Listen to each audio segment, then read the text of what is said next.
मानव तस्करी के लिए जा रही नाबालिग को की गई बरामद। 4 पहिया वाहन से नाबालिग लड़की को ले जा रहे नेपाली नागरिक भी हुए हैं गिरफ्तार।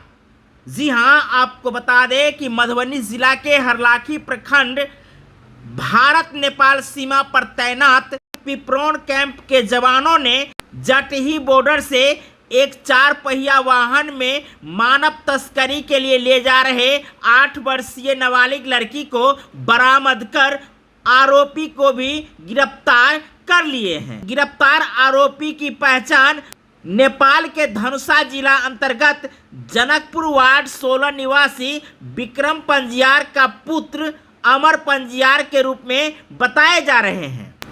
वहीं मामले में नाबालिग के पिता की भी संलिप्तता सामने आई है, जिसको लेकर नाबालिग लड़की के पिता को भी गिरफ्तार किया गया है। निजी जानकारी के मुताबिक शुक्रवार की देर शाम भारत नेपाल बॉर्डर पर उक्त व्यक्ति टोयोटा 4 पहिया वाहन से बच्चों को लेकर नेपाल जा रहा था, जहां एसएसबी के द्वारा जांच के क्रम में शक होने पर नाबालिग लड़की और वाहन को अपने कब्जे में लेकर हरलाखी थाना पुलिस को हवाले कर दिए।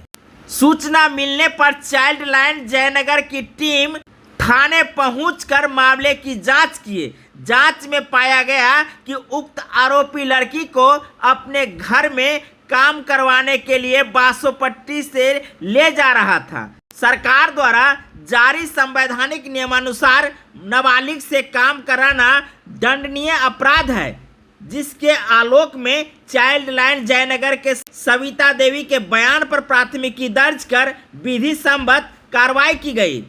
पुलिस ने मामले में संलिप्त दोनों को न्यायिक हिरासत में भेज दिए हैं। वहीं लड़की को चाइल्ड लाइन जयनगर के हवाले कर दिए गए हैं। थानाध्यक्ष अनुज कुमार ने कहे हैं कि प्राथमिकी दर्ज कर आरोपी को जेल भेजा जा रहा है, तो वहीं पुलिस मामले की हर पहलू पर जांच कर रही है।